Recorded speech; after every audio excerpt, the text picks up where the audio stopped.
everybody, and welcome back to Psychedelics Today. This is Joe Moore coming at you from Breckenridge, Colorado. Today on the show, I interview Alicia Danforth, PhD, a clinical psychologist out of California.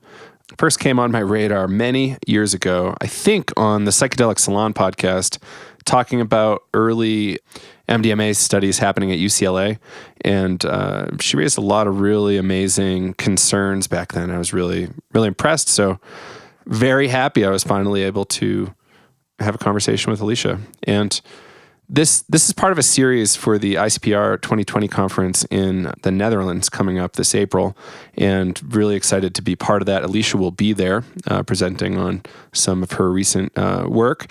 And yeah, I hope you all join us if you're available to come to the Netherlands in April. I'm sure this is going to be an amazing time, and I'm very excited to check out the Netherlands for my first time. So Alicia started, well, we get into a lot of her background in the show, but was doing a lot of MDMA research at UCLA with Charlie Grob and others, and has a lot of insight from a lot of experience, firsthand experience. One of the recent trials they completed over there was treating social anxiety in adults with autism spectrum disorder, autism ASD. So not treating autism, because that is not what you treat. There's plenty of symptoms around it that you can look at, and this is showing pretty good results over there. And I don't really know where that stands in terms of prescribing that, but it's really, really interesting study, and glad they did it. So a little bit about Alicia's background. Alicia did a doctorate in clinical psych from the Institute of Transpersonal Psychology in Palo Alto in 2013. And since 2006, she's worked in clinical research at the LA Biomed Research Institute at the Harbor-UCLA Medical Research Center, her medical center, on clinical studies for adults. And yeah, really an influential person for me, and I hope for you. She's got a great measured approach, and I just had a great time recording with Alicia. And looking forward to meeting her in the Netherlands at ICPR in a couple months. Yeah, it's really close, actually. I need to make sure my passport's still good. Anyway, I think that's enough for the intro. I think you're going to really like it. A lot of really great insight around autism and psychedelics, and a lot of commentary that I think will be helpful for y'all. So yeah, that's it for the intro. Thanks, Alicia, for joining us. And this show is brought to you by Audible. If you want to try out a free month subscription to Audible, go over to psychedelicstoday.com/welcome and just click the Audible link. You'll get a free audiobook and a free month trial.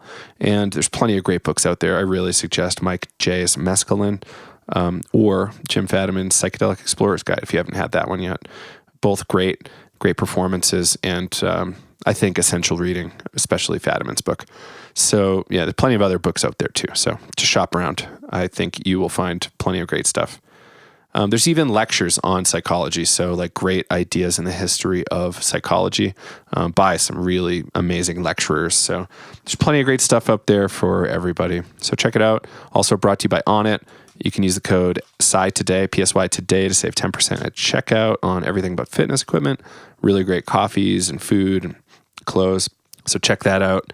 Anything you pick up there will support us. So thank you for doing that. What else do we have on the horizon? Kyle and I are planning out a lot of stuff. I'm looking at doing breathwork in Phoenix and Santa Fe. Also have one in Denver. I believe the date is June 7, but you can check that out on our website. And I think we have some events coming up in Chicago, so stay tuned there, and potentially Philly. I will be speaking at this conference called Super System out of Brooklyn. Let me pull up the website. Greg Kaiser, who some of you might remember, wrote this book called Dear Machine, a letter to a superintelligent artificial intelligence. And it was pretty much saying, hey, computer out there, we're not all bad. And this is how you can understand humans from your perspective, maybe. Really bright guy, really, really enjoyed having him on the show. And we're now speaking at his conference, Super Systemically, in Brooklyn. I think it's May 15, maybe. But check it out. It's going to be really fun and very interesting. So I think you'll dig it. And that's probably it for right now. Thank you all for tuning in, and we'll see you on the other side. All right, everybody, welcome back to Psychedelics Today. Today on the show, we have Alicia Danforth, PhD, clinical psychologist, did a bunch of really interesting work in California. Welcome to the show, Alicia. Hi, thanks for having me join you here. Absolutely. Really excited to have you on finally. It's been following your work for a long time. Just really excited to finally connect.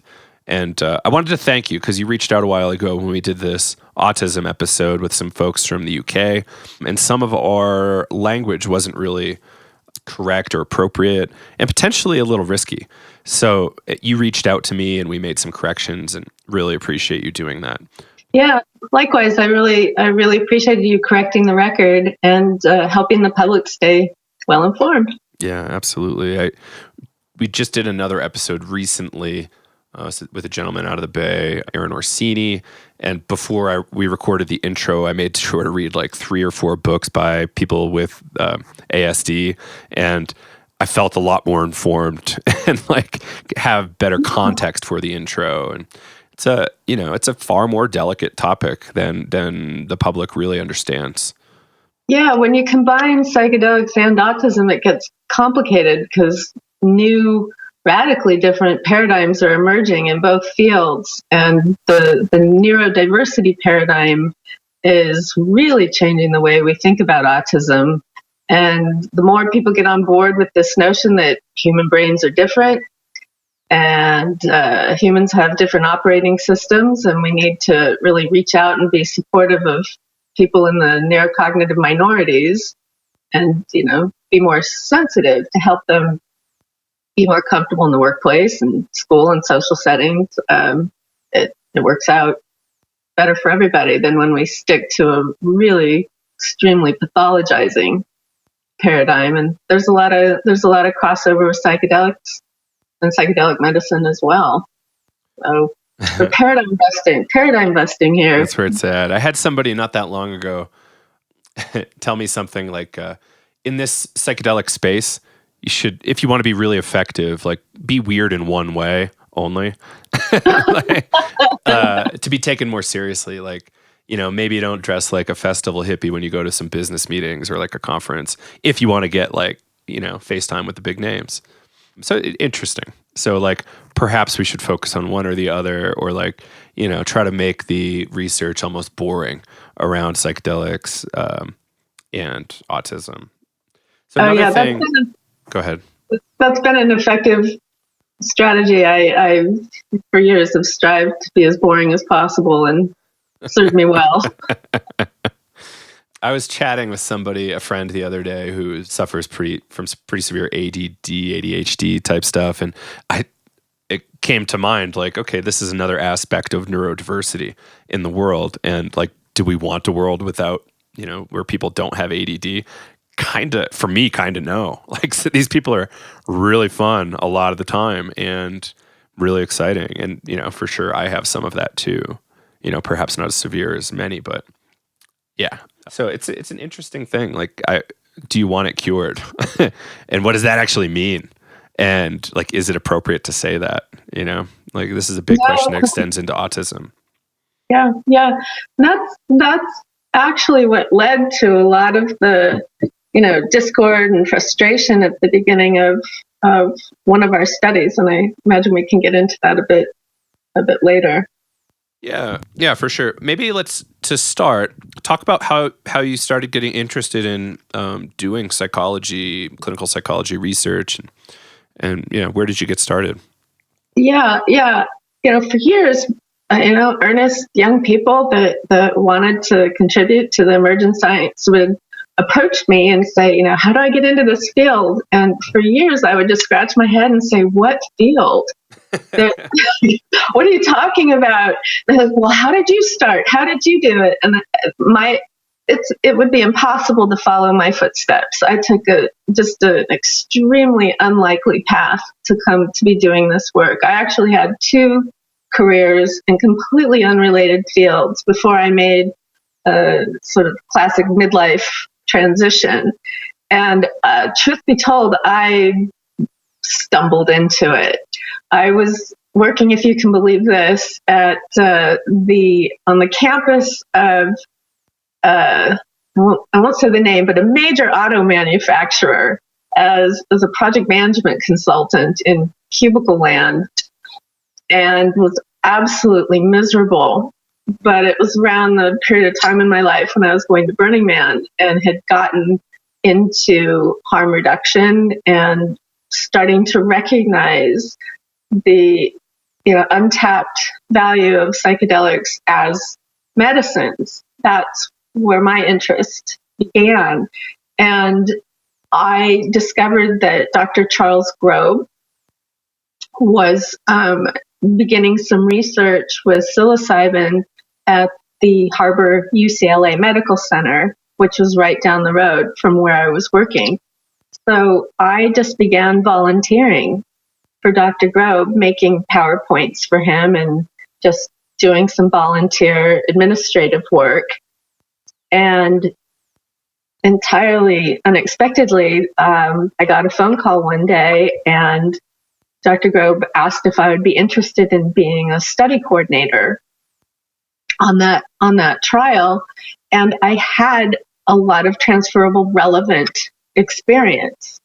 And I just sort of slipped into that role. I didn't play a clinical role. I wasn't trained in any mental health discipline at that time. But working on the pilot study for psilocybin-assisted therapy for anxiety reactive to late-stage cancer, I got exposed to the potential of psilocybin as a medicine and saw it be so powerfully transformative for these individuals who they had a prognosis of about 6 months to a year to live. And watching how having this altered state of consciousness could carry over and clearly influence quality of life near the end of life in such a positive way, that's what sparked my motivation to then pursue a PhD and fully commit, become a clinical psychologist, get the little letters after my name to just like a key to open doors to be able to contribute, as much as I possibly could. And I've spoken about this publicly before. I have no problem sharing this now. It's out there. But 5 months after I started working on that study, I got a cancer diagnosis. And so it suddenly became much deeper and much more real. And although I didn't provide any psychotherapy or do anything clinical, it just really deepened my rapport with the study participants. I suddenly spoke the language of cancer, and it made me much more effective in the room just as a supportive presence. I attended as just a supportive person in the drug sessions. So just having that proximity to the work and what was going on is what launched me into really committing to this over the long term. It's amazing. And it's kind of it seems unlikely, though a project management background is extraordinarily helpful for people in the psychedelic space who are, perhaps a little too psychedelic or spacey or airy to be able to like ground projects into little discrete chunks. And I my first career was in media, so that helped. The skills. I was a TV producer, and the rhythms of producing media. You have your pre-pro where you're doing your research and getting your ducks in a row. Then you produce something that's the equivalent to running the trial.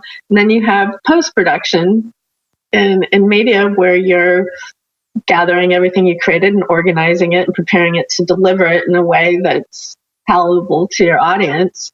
So, and then after that, I worked in project management and software development. So I was very comfortable with data and spreadsheets and deadlines and budgets and allocating resources. So I mention that just to encourage any of your listeners who are thinking, what could I bring to the psychedelic space to contribute?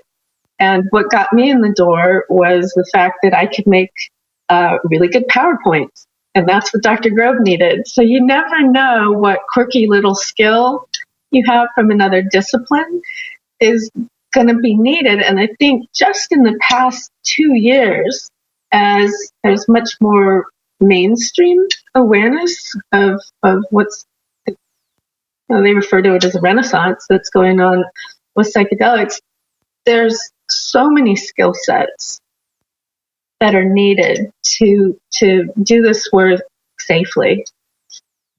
Kyle and I have a trope about, you want to get involved? We need accountants. We need marketing people. We need voice actors. We need everybody, really. It's not just clinical psychologists and psychiatrists we need. Nurses can come to the table. Anybody can really come to... And your approach of volunteering is totally great, because you build rapport and then opportunity strikes eventually with hope. Yeah. From day one, I've been encouraging people to think, look into, your collection of skills, your aptitudes, what's the best you have to bring forward, dig deep into that and find your niche, whatever it is you do well, there may be a place to contribute that. I've always, from the very beginning, I'm very frank in saying this, I've always been extremely uncomfortable when people have told me, you're a rock star. When people said, you're my hero, I don't mind inspiring other people, but I've always thought there's something very dangerous about putting people up on a pedestal in this space as, almost celebrity status. I don't think it goes anywhere really healthy. It's kind of the guru game, right? In a lot of ways. Guru is a great way. Yeah. It's easy for us to get pretty cultish in this space pretty quickly. And right. I encourage everybody to just keep your feet on the ground and do good work. And right. Absolutely. There is this religious impulse, and it's a little creepy. That said, a lot of people are finding a lot of meaning, and it's helping them with their lives. But what, is it actually super helpful? Is it making you a happier person? Maybe. Does it make your relationships better? Probably not. But, how do you deal with that? It's tough. And, you're the best expert in you. I think just, kind of bring it back to kind of Tim Learyism of who knows the person in the psychedelic space best. It's the person in the psychedelic space knows themselves best. And the psychologist, just knows what they went to school for and, their past clinical experience. Yeah. But not you. Yeah. So. Yeah. Well, cool. On that point, I just got to give a little shout out to Michael and Annie Mithover. I think they really did the community a big service early on in their approach to doing the work with MDMA assisted therapy for PTSD and making it very clear that they work from the perspective that the expert in the room is the participant's wise inner healing intelligence. Right. And in the 3 trials I've worked on, the more deeply I can trust that there's already a part of the person we're working with in the room that knows where they need to go, the more we lean into that and don't feel as if we need to direct anybody in any direction. We need to listen to indications coming from them about where they already know they need to go for their healing. It's never steered us in a bad direction. So I really credit them and those who preceded them that advocated for that perspective. So Michael and Annie Mithofer actually used to facilitate breathwork in Vermont with my breathwork teachers, and sometimes with Stan Groff as well, Lenny and Elizabeth Gibson over at Dream Shadow. And I think they were pretty friendly for a long time. They still communicate here and there. And yeah, we kind of paraphrase it as the self-directed approach. That's just the short name for it. But yeah, the inner healer, it's a tough phrase for a lot of people to get their head around. But it's your body knows how to heal. That's the best way to genericize it. Like the same way it knows how to heal a cut, you can heal psychic wounds if you set the right setting. And it's kind of that simple. We see it in breath work, we see it in MDMA work, and all over. An interesting thing that I read in an article on a retreat recently was that somebody was tripping at this retreat, and somebody came over to help them and started doing Reiki on them. And because that person, which in a holotropic breathwork world, like that's one of the worst things you can do, interfere in any way. But this person came over and did Reiki, and this person is, hardline rational, coming from like a communist country, and like their worldview did not support Reiki. So it felt like an attack to this person. It felt like a really big affront to them. And a lot of people in breathwork, like even if you're not a facilitator, like participants will go, oh, this is appropriate right now, when it's not. And there's this balance of how do we do less almost in our sessions than we think we might need to. Context dependent. That was Reiki without consent? Yeah. Ooh, yeah, not good. Bad joke, rapey. But, there's consent is a big deal. Consent is an issue that really needs to be unpacked in this community, because it goes far beyond just sexual contact. It's an extraordinarily broad topic. Oh yeah. I mean, on that note, for the trials that I've been in, the consent process took no less than 90 minutes every time, and I think our consent for the MDMA study was about 23 pages long, and we would go through it slowly, page by page, with constant pauses for, do you have any questions? Do you want me to clarify anything? It needs to be a super robust process. And introducing... Talk about trust building. That's amazing. 23 pages, and you're like building trust every paragraph. That's pretty amazing. It's essential, and it is, you touch on something there. It's trust building. It's part of rapport building.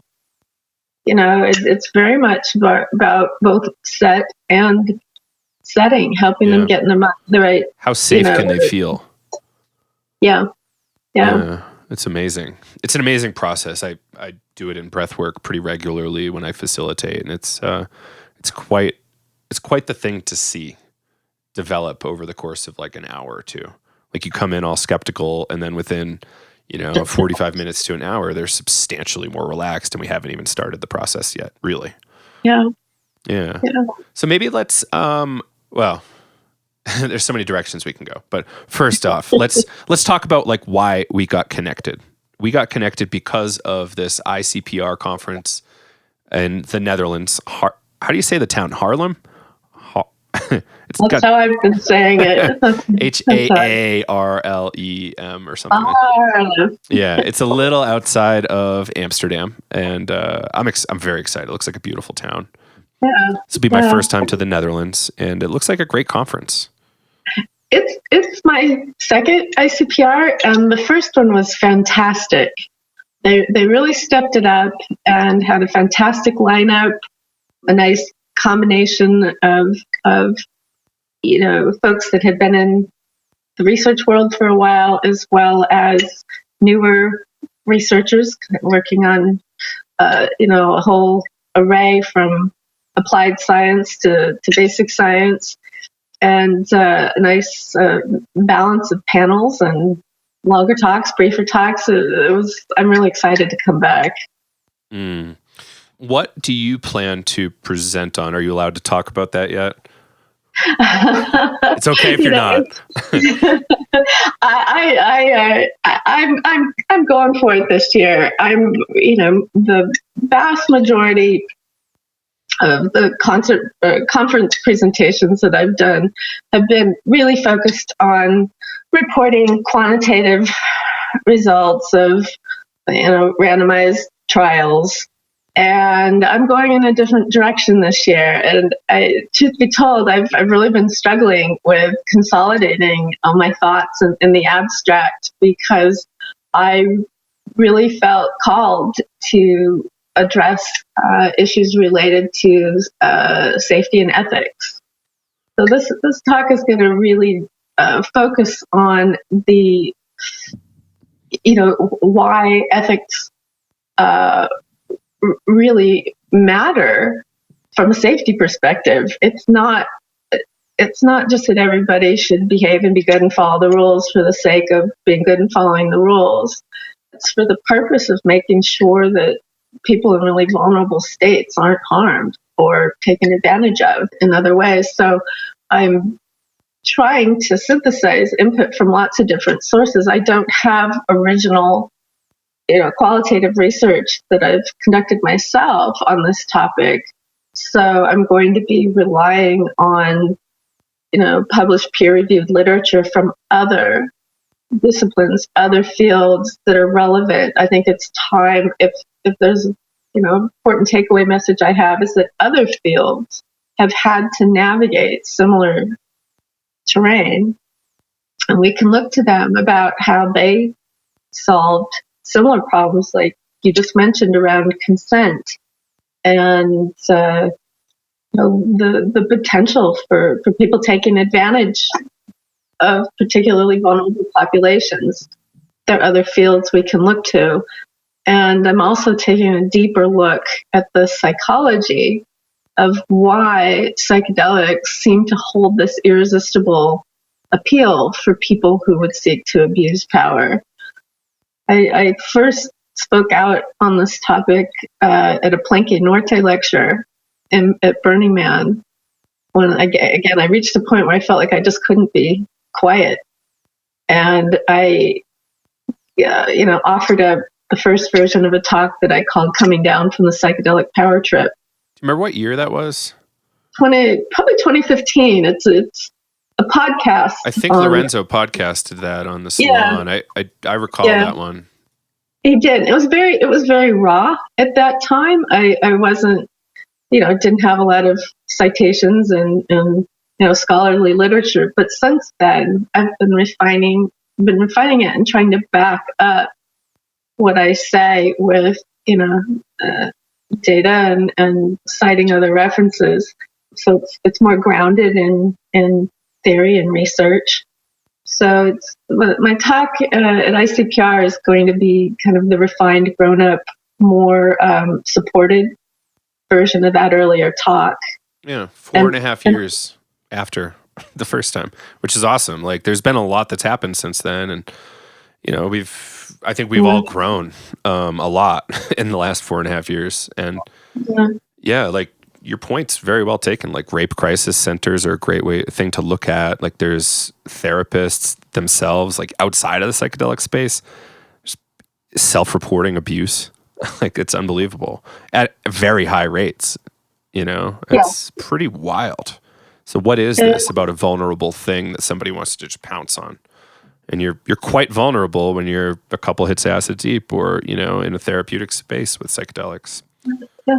Well, because of the position I was in, from having done this for some time, I could see it coming. I kind of had an eagle-eyed view of where we were heading, and I couldn't just always toe the party line, and I just felt compelled to start trying to sound the alarm bell a little bit, and it was really challenging. It was really difficult, but I've got quite a bit of relief I can actually feel now that lots of other people have eyes on some of these issues.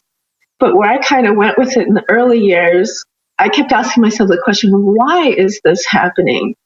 Why are individuals who would seek to abuse these tools and who do not have a healthy relationship with power, why do they seem so irresistibly drawn to psychedelics? What's actually going on here? So I'm going to give it my best shot and try to substantiate it with literature from other disciplines and look at it with a more informed lens so that we can come up with more informed, solutions. That's my intention anyway. We'll see where it goes. Yeah. Well, that's awesome. Yeah, there's so many things that we could talk about there.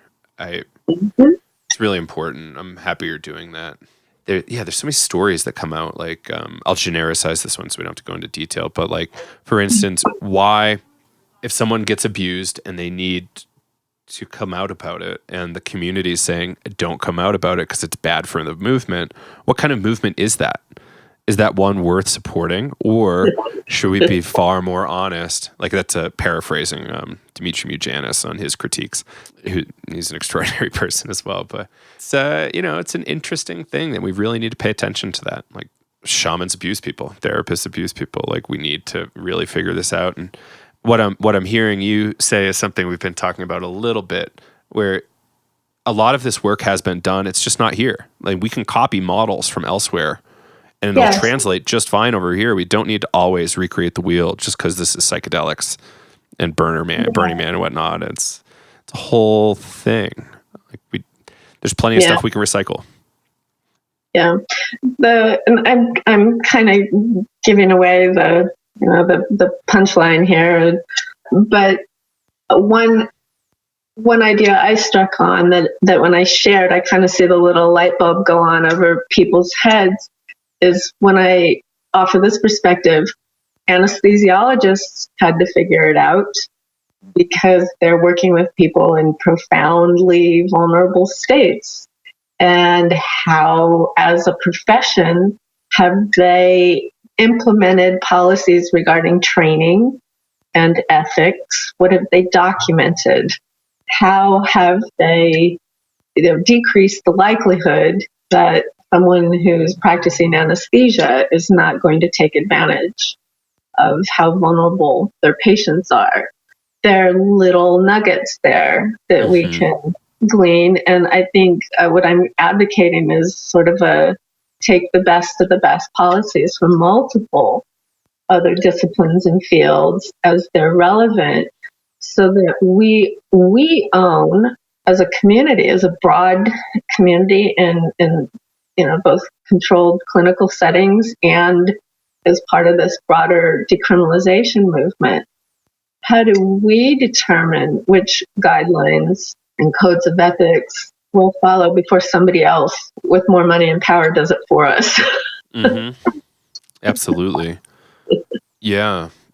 And that could be a tangent that we spend a lot of time on. But yeah, we're seeing corporations come on, like people with big money, and they're not necessarily sharing our values. And we need to really kind of watch that. And, yes, it's great that more people probably will get help, but we should not just say like, yes, because of that, we should let go of all of our values. And yeah, so, food for thought. I don't really know how deeply we should go into that critique, but maybe instead of that, let's talk about some of your early work.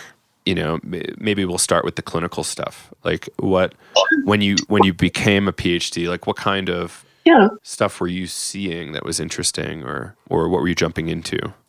Yeah, so the results from the cancer study pilot were positive. They were inspiring. We couldn't draw any big conclusions about efficacy, but we shared what we were seeing. We shared our data and insights with the teams that then really carried it forward and expanded at Johns Hopkins and NYU.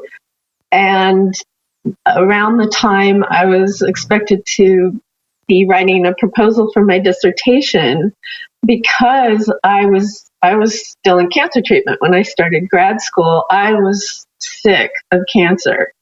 Didn't want to focus on it at all. I wanted to get as far away from it at that point as I could.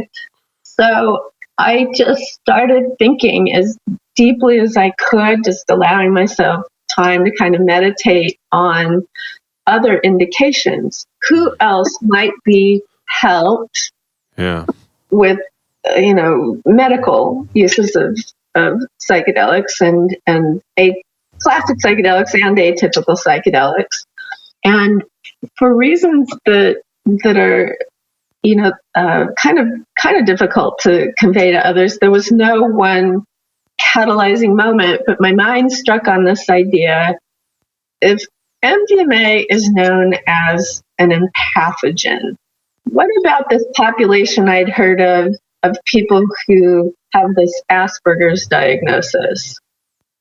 I was given some very, very inaccurate and actually potentially harmful information when I first learned about Asperger's. I was told Asperger's is a form of autism and they're people who don't experience empathy, which is absolutely not true.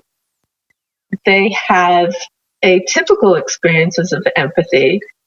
The problems tend to be with the cognitive or thinking aspects of empathy, being able to project and take someone else's perspective based on what you've observed.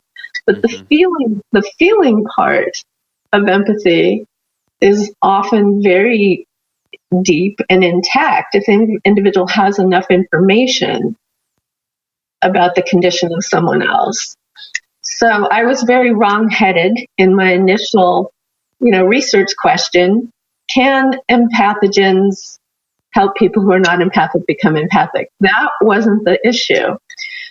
But I started going down this road and started my research on the MDMA, Molly, ecstasy experiences in uncontrolled settings. I did survey work and interviews with adults on the spectrum to find out, when you took ecstasy, what happened? Describe your experience for me. What motivated you to try it, and describe any changes you noticed afterwards. So it was from that work and doing a qualitative study of the interview transcripts and looking at these, clusters and constellations of themes and sort of piecing it together and seeing emergent themes. And the one that really stood out the most from a clinical perspective was social anxiety, where they were struggling, not with a lack of interest in connecting to others, but actually opposite, having a very strong desire to connect with others, but not having the skill sets and actually having some disabilities in the sense of just not being able to do certain things that help one connect to others. And so that's what became the foundation for doing a pilot study for using MDMA-assisted therapy to treat the social anxiety symptoms in a population of autistic adults. And we did that study at the Harbor-UCLA Medical Center at what's now known as the Lundquist Institute, which is the research arm at Harbor-UCLA. So that's another study I did with Dr. Grove. And again, a small phase 2 pilot. We worked with 12 participants and saw a strong signal. We had an effect size. For those of you out there who are in the stats, our Cohen's d was 1.4, which is technically referred to as very large, which is a good indication if we did a larger study that would be a good likelihood that we could show. What was that score called again? Statistical significance or? Cohen's, the last name Cohen's d is a measure of effect size. And would you like me to go into a little more detail for your? Perhaps, yeah. I don't think everybody has that background, but so it would be helpful. Yeah. So I'm not a statistician, so I'm good at explaining it in lay terms because I really had to wrap my head around it. So if you think about it, you could do a trial, and this happens all the time in big pharma, where you can say, we ran a trial and we noticed a statistically significant difference between the group that got our new SSRI and the placebo group. So you can make a claim there was a difference, but the pendulum might not have swung very far, just far enough to say, yeah, we think this is doing something here. Effect size is a measure of how far did that pendulum swing. And that tells you something about the efficacy. We're not going to need to have a really huge sample size to show efficacy if we have this large Cohen's d. So there was a change. It was statistically significant. Was it a baby step or was it a giant leap? Mm-hmm. Mm-hmm. I'm sure there's probably some statisticians are cringing right now with that explanation, but that's why now studies are emphasizing effect size so much. So you saw a change, big change, little change, and the technical, they're different. They're small, medium, large, very large, huge, and then I think there's one. I've never seen a study that had larger than huge, but the technically correct description for the change we saw, the drop in the scores on the social anxiety measures, technically referred to as very large. So we saw a very large change, which would suggest if there's ever funding and interest to run a larger study, that they would go in kind of confident that they would see efficacy.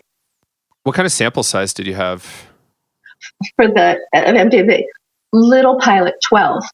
That's still pretty great. Like, I think above 8 is a good target for most studies. It's a signal. You refer to it as like, okay, we got an indication, but what happens is, the media get a hold of that, and I end up seeing these right. They go nuts with it. Saying, MDMA can cure autism, and that's the sort of thing that really keeps me up at night. And no, we're not trying. And to remind listeners, that's not something that we should necessarily be saying at this point. We are not trying to cure, alter the course, prevent, change autism in any way.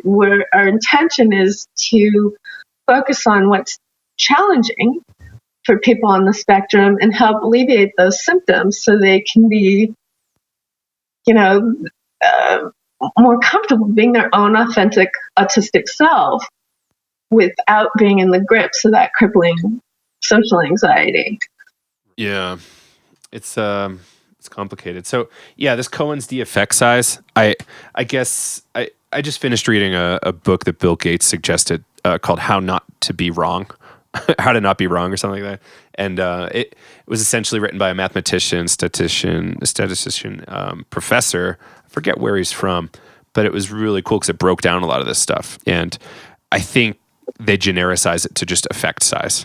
And so like 0.0, let me pull this back up. Like 0.2 is like cut, the, 0.2. You're seeing something's happening. There. And your sample size has to be really large to be like confident with that.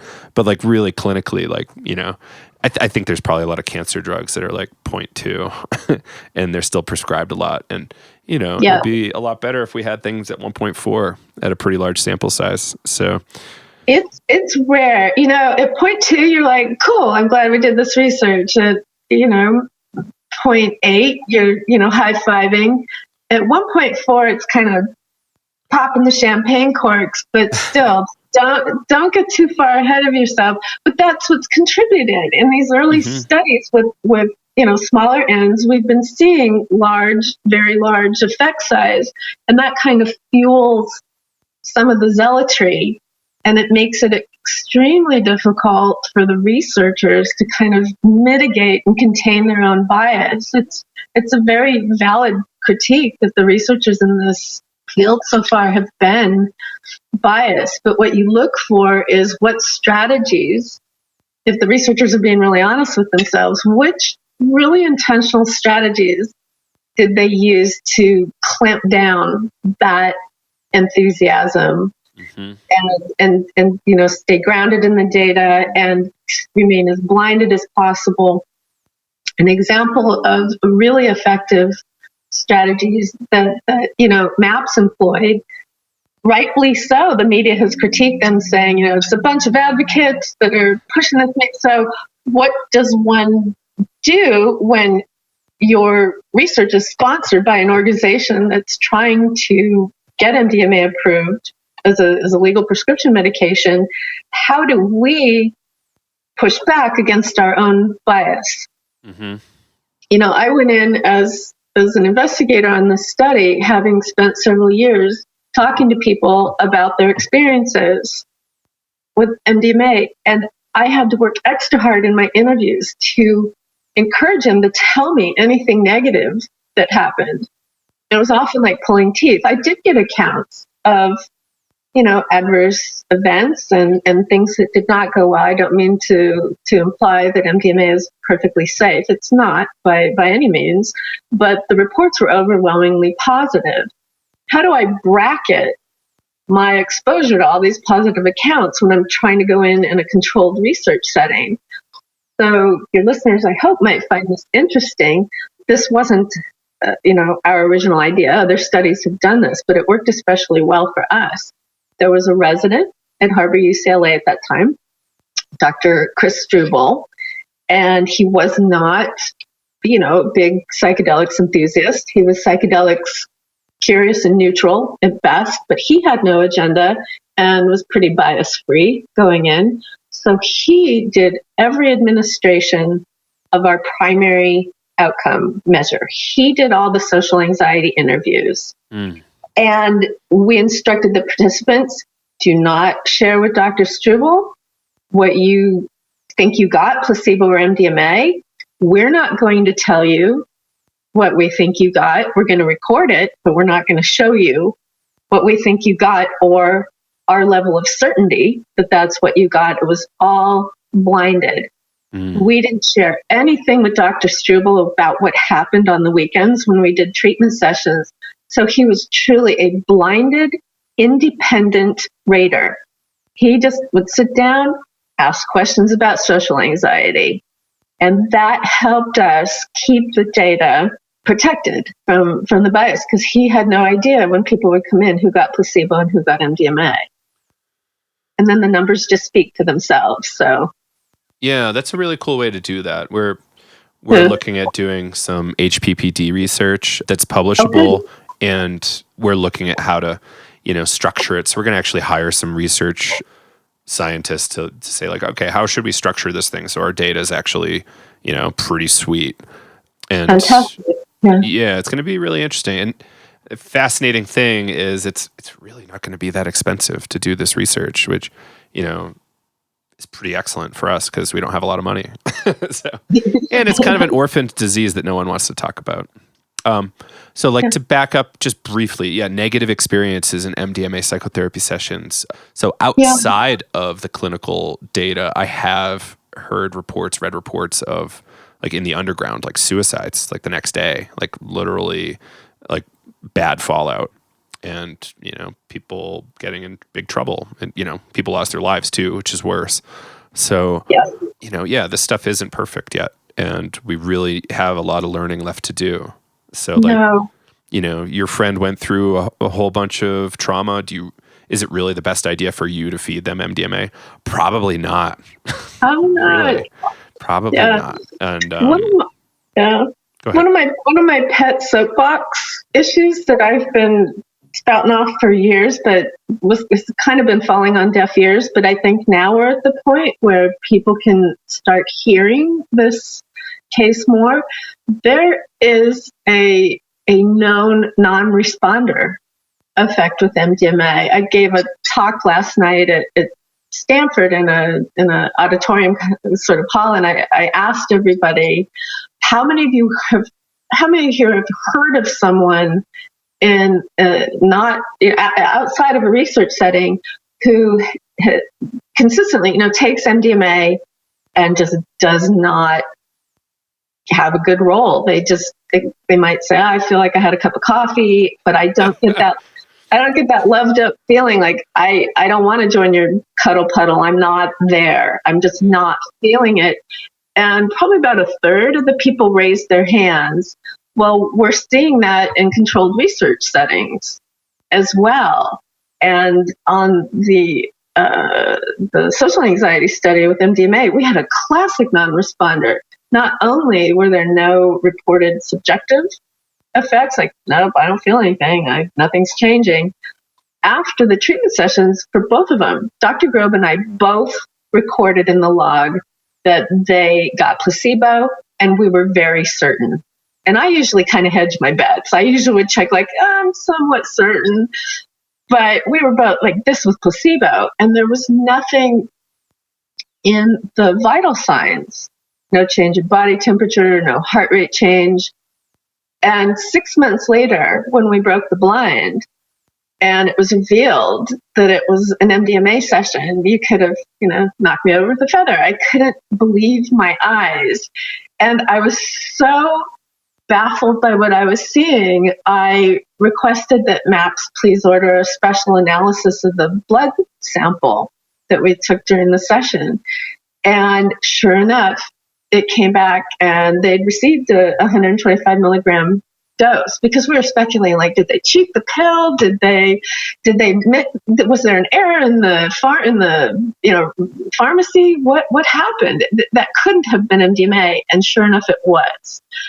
So if you extrapolate from that and sort of imagine how that might lead to a safety risk, circling back to what you were saying about a suicide the next day, with all the hype around these magic medicines that are going to revolutionize everything and be these, penicillin for the soul, this cure-all. If somebody comes to it with an expectation that my pain and suffering is finally going to end, and you take the magic MDMA and nothing happens, that can contribute to feelings of hopelessness. So I've been advocating for a while that we need to look a lot more deeply into this non-responder phenomenon. We had a couple of theories about what might be going on, but to my knowledge, that nobody has, done research specifically dedicated to looking more deeply at this question. If somebody out there is looking at this problem, please get in touch with me. Because, there's speculation. Could it be ultra rapid metabolizers where the liver just, processes it very quickly? That's known with it's genetic, and some individuals are ultra rapid metabolizers. Could it be related to prior use of prescription psychiatric medication like SSRIs? Could there be a difference? I could totally see that. Because the end result of eating too much MDMA recreationally, for me, the worst situation would be that it doesn't work anymore, for me personally. And then you would therefore be a non-responder. But have you heard any speculation around like sociopaths not necessarily being responders? I've not seen any data, but I've heard people speculate about this. I was asked that last night. I get asked about, psychopathy and sociopathy quite frequently.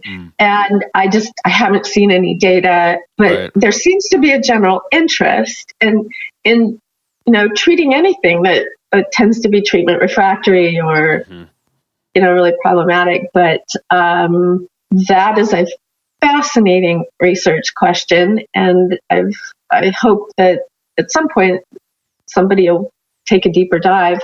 One of the challenges with pursuing that is people aren't, lining up at the door to fund studies like that. And while we're still so dependent on private sources of funding, I don't know if anybody's going to make that, their crusade. I would hope once MAPS has MDMA prescribable, they would then fund, the accessory research that we really need for the field.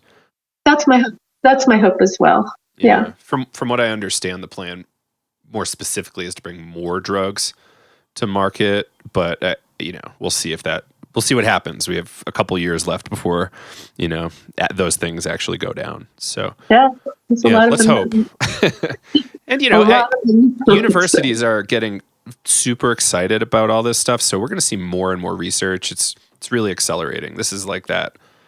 The last 2 years have really been that like kind of climate hockey stick graph. This is really taking off, and it's going to be really interesting. I've heard speculation that even more Ivy Leagues are going to be stepping into the arena with their own research groups, and it's going to be really cool because then other colleges have to catch up to those, and it's just going to go and go and go. And let's hope it stays strong, and we can finally understand what this psyche thing is.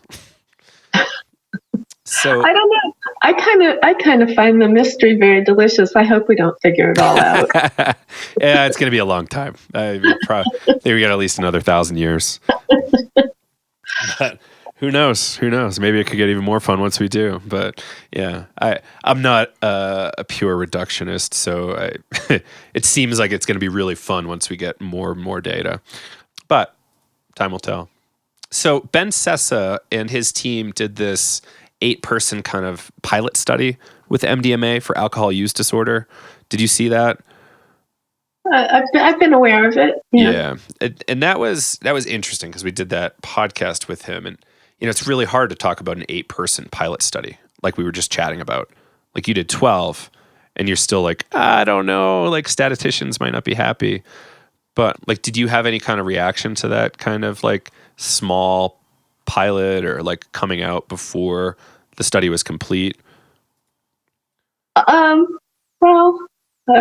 It's tough, right? Like it's exciting, right? He uses that line pretty often, like penicillin for the soul. And like, while that might be kind of true, it's like some people are still allergic to penicillin and it doesn't work with all diseases, right? Like doxycycline's out there for a reason. I think one thing that's important to remember with the smaller studies that don't, I think some terms can come in handy, like exploratory, or we're like the Marino study with psilocybin and OCD.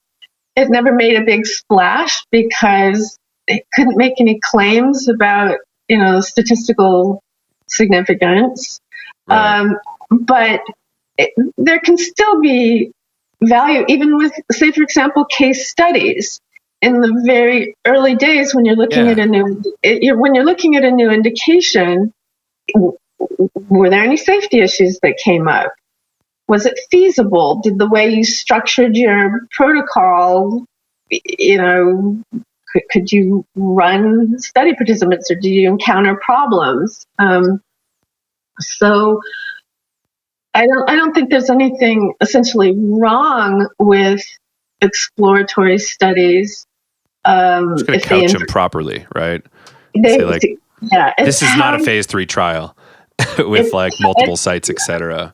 Yeah. How you report your findings, if you report them, at all, is another matter. Right. So yeah, I think it's very important not to overstate the case and be extremely transparent about what you were doing.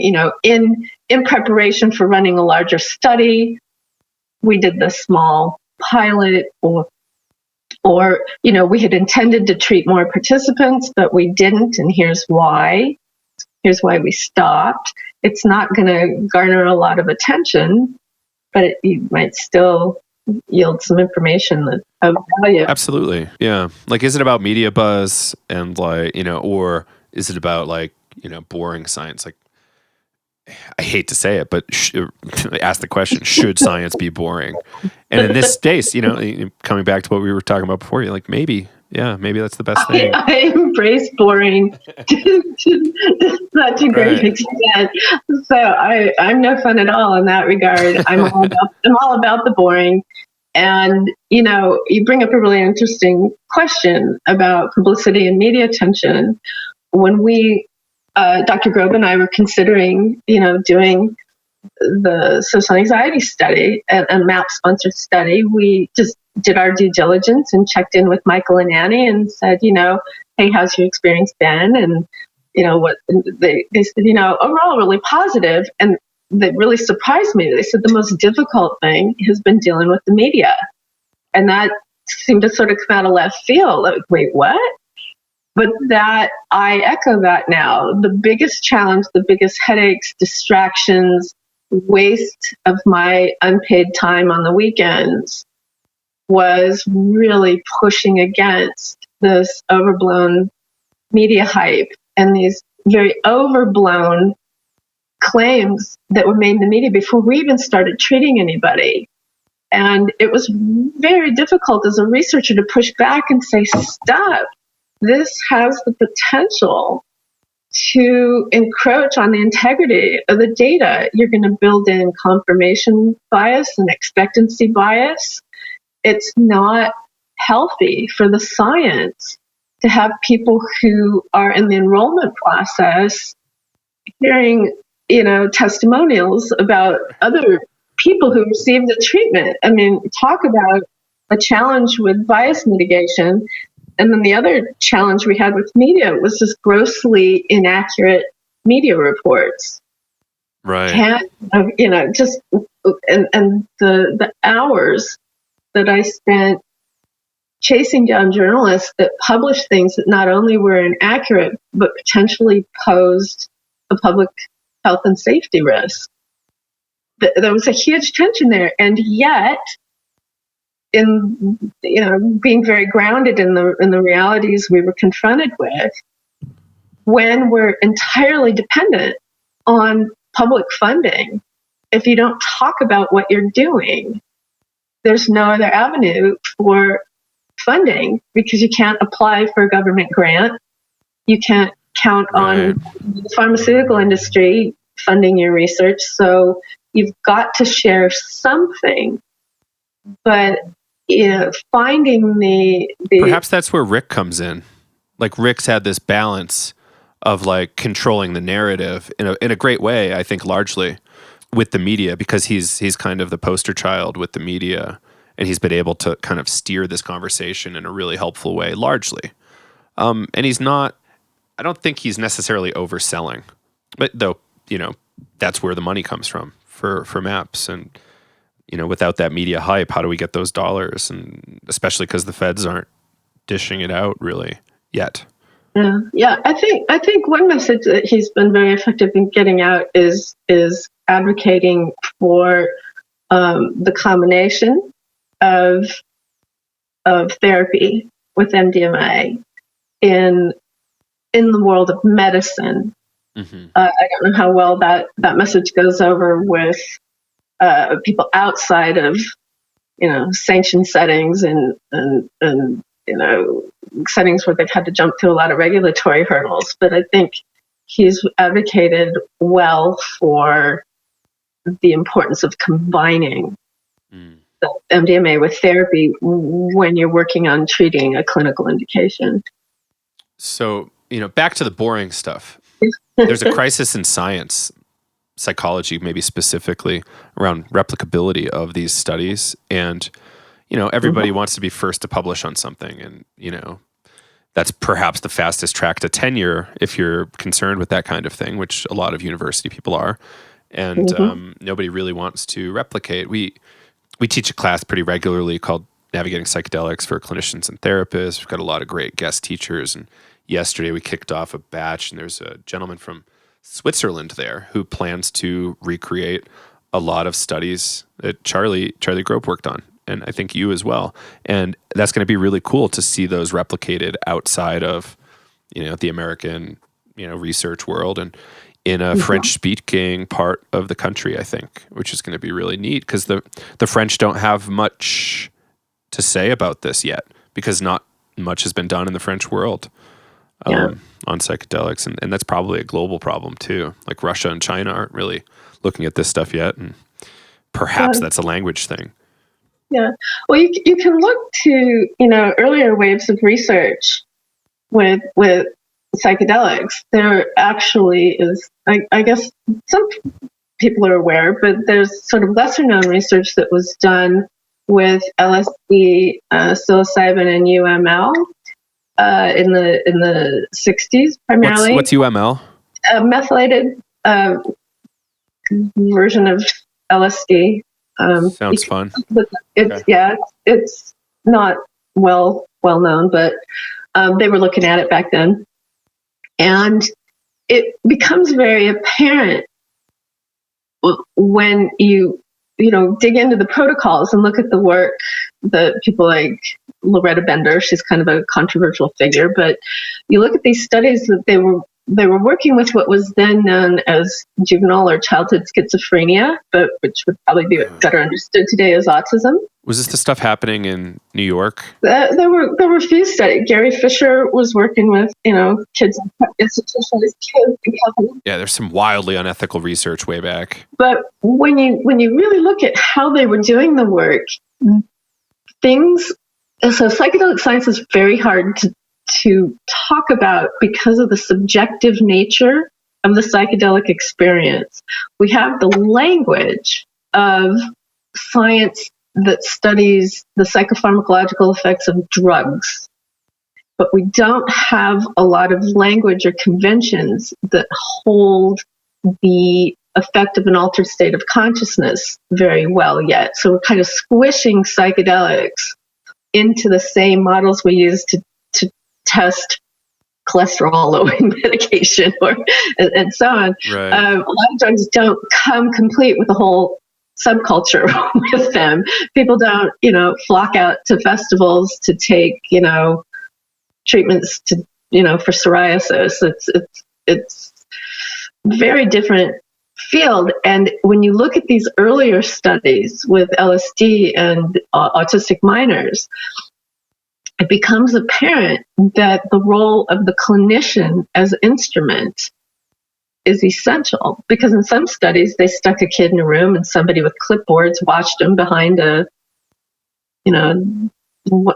one-way mirror and just scribbled notes. And I can't imagine a more horrible set and setting with no informed consent. But in other studies of Gary Fisher's work, where they took a much more psychodynamic approach and they worked on building rapport, on at least one of Gary's studies, he required that the clinical staff take LSD together so that they understood, what the experience was, and to help create a sense of unity on the team. And you look at how that affects the outcomes. So when we talk about, are these studies going to be replicable? One of the first places my mind goes to is, who's going to be in the room? How are the people receiving the we'll call them medications? What kind of rapport are they going to have with the people supporting them? And that brings a level of subjectivity into the science that's very challenging to accommodate. How do we determine who has the attributes that are going to support effective therapeutic rapport and trust building and so on? There's that factor that's very hard to quantify. Yeah. And that's the X factor. We spent like far too long on this in our course last night, talking about should psychedelic facilitators have psychedelic experience in kind of like a clinical therapeutic context specifically. And it was quite the debate. I was kind of surprised at how entrenched both sides were and the logic they used. I've been challenging people, like, let's come up with an argument that we can use for regulators. Like, it's cool if you convince me, sir, but like, if you're not convincing regulators, like, what did we actually do? Because the corporations don't care. They're like, what's the cheapest method to deliver these things and get at least decent results, if not extraordinary results? But, it's a tough conversation. Yeah. My thinking on this might be kind of lazy. I might be just falling back on some rhetoric that's already out there, but there really is something to say for this notion that these substances are maybe better conceptualized as amplifiers. And if you have unhealthy motives and are not well suited to do this work, having a facilitated experience isn't necessarily going to remedy any, inherent problems that individual brings to the clinical space. Right. I know that's kind of a broad generalization. That in and of itself, for sure. Yeah. Like there's got to be a whole thing happening. It's not just like a one-time deal, like getting your oil changed. It's not like that. It's got to be training. And the piece that's largely been missing so far is rigorous supervision. Did you follow the protocols, for instance, as the researcher, like that kind of thing? Did you follow the protocols, and how did you behave in the room? How were you mentored? Who was watching you work that could give you corrective feedback or issue spot when problematic behaviors were emerging? If someone were not healthy in their interactions with study participants, who had eyes on that? So that's a challenge. Have you seen anybody attempt to make some sort of measure around like how closely the facilitator therapist dyads or however that looks, like follow the rules? Like okay, you get an A plus, or like you had 5 infractions like over the course of 9 hours or whatever, right? Like, is anybody looking at that, or that you're aware of? I've heard of some, early attempts to kind of monitor more closely what's going on in the room, but I'm referring to even before that, before someone is in the position to be facilitating sessions, what kind of supervision have they undergone in their training, where they're observed in a trainee capacity, similarly to the 3,000 hours of supervised clinical training a psychologist has to do prior to licensure. That's 3,000 supervised hours before you can get a license. We don't have the equivalent in psychedelic spaces yet. Yeah, it's going to be an interesting conversation, and it will be something that develops over time. It's going to be really interesting to see what it looks like, though. Yeah. It's really interesting times to be involved. And uncharted territory. Who has the authority to say, you embody the qualities and ethics and attitudes that are appropriate for this space, and maybe this other individual does not, in this inclusive, anti-snitch oriented culture. It's tough. Who makes that determination? These are the really deep questions that are part of this transitional phase. Yeah. Who has the relevant experience? Who has demonstrated that there's a low likelihood that they're going to transgress appropriate boundaries. We don't have those mechanisms in place yet, but lots of folks have eyes on it and are kind of grappling with these bigger questions. Remains to be seen. People somehow treat Kyle and I kind of like psychedelic police, when I've got no badge, I've got no police training. And why did you sign up for that? Oh my God. Apparently you just start a podcast, right? And then you become the cops. And I'm like, I don't know how this works. Like, I hear all these horrific stories, sometimes from multiple sources about the same individual. And I'm like, okay, let me go talk to some older people that have been around, at least a couple, like 10 years longer than me, to figure out like what they would do. And, nobody's really been able to give me an answer. It's been really disheartening that we don't have this. And, I've been seeing bad situations handled poorly for a long time. The fact that, some organization does an event with person X, and person X is shown to be horrific 1 year later, and there's no disavowal or comment or anything. It's like, good Lord.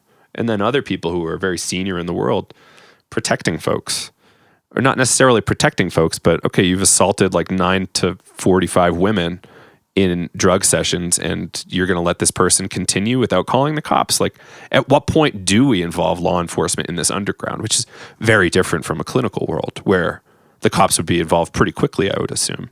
Hopefully. Yeah, in a subculture where the worst thing you can be is a snitch. Oh man, I kind of like vented all my stuff on the internet about this, like kind of generally. I was like, I'm about to call the cops because I can't handle too many more people calling me about this person. Like, I'm just ready to go. And yeah, people did not like that I said that, but I'm like, well, this person is literally abusing people sexually in sessions very regularly. And what do we do?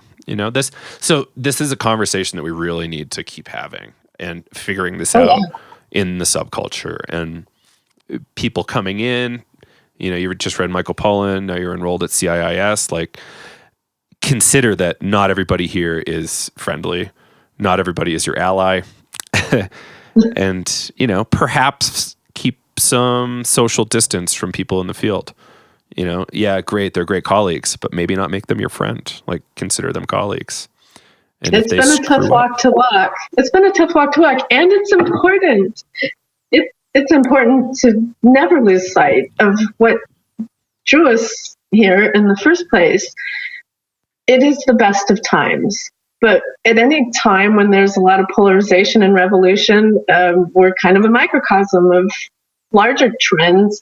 It's going to be the best of times and worst of times.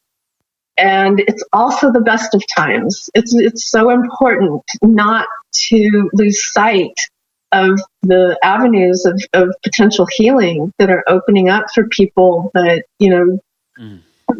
maybe had cause to be somewhat hopeless. That there are amazing transformations and opportunities for growth and insight and forgiveness and repairing relationships.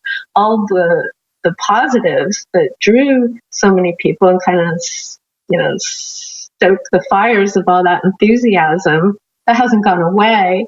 We're just kind of adding the yin to all the yang. We're getting a more balanced perspective, and there's sort of a reckoning with the shadow side. So right. striving towards balance is what I really try to advocate for, but stopping the refusal to acknowledge this really dark and scary side of what psychedelics mean for people who would seek to abuse them and engage with power in very unhealthy ways. Yeah, there's a Carl Jung quote I found really helpful not that long ago, something along the lines of like, he who makes the shadow or his like unconscious aspects more conscious or fully conscious, like becomes like this light being or something like that. I probably didn't use that word, but something more fully actualized, because like we know the light and dark, and therefore we know theoretically everything. So therefore, we can act more in accordance with reality. So if we know about these abusers, more of us become aware of them, and the culture's subpar reactions maybe to it, like, we can be better stewards of what's happening here. I think you've really touched on the sort of growing pains phase where we are right now, kind of trying to move out of this storm, and with as much consensus and collective input as we can gather, deciding what are our norms going to be, what is acceptable in psychedelic spaces, and what are the repercussions if somebody abuses these powerful tools. I'm really encouraging that we do this in-house before it's done for us, whoever us is. I think of us in a very kind of all-inclusive way. The federal government a bunch of years ago told a number of Western states, I think it was Colorado, Utah, New Mexico, and Nevada, said, hey, like, you guys can figure out your water rights things. If you need us to step in, we can do that. We can figure out what's very fair from our perspective, and all of you are going to hate it. So it makes a lot of sense to like listen to that and say, okay, like the feds will come in and help us.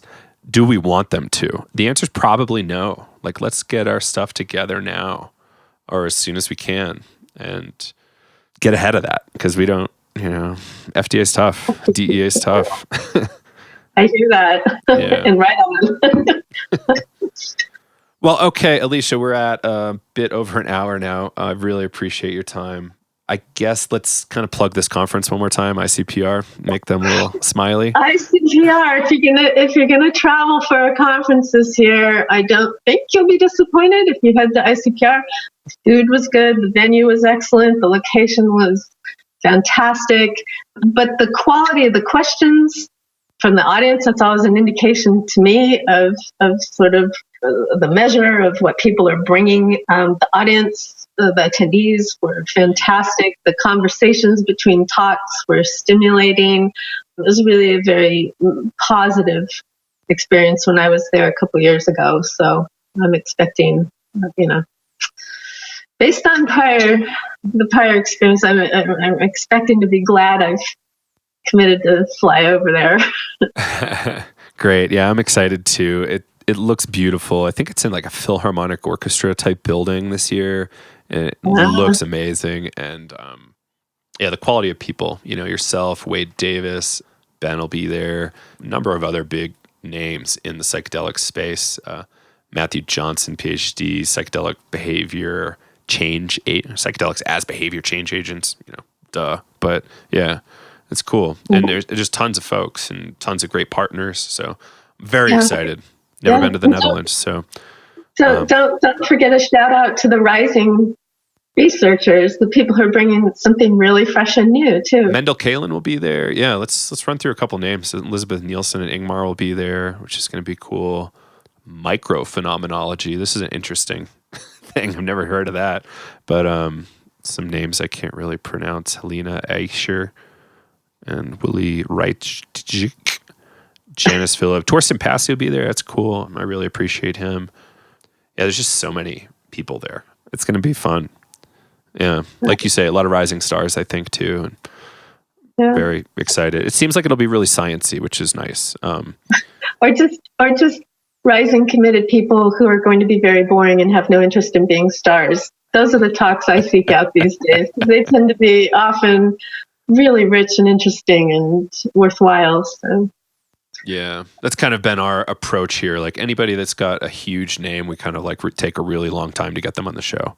So you'll be at around episode 185. So thank you for being patient. No, I support that.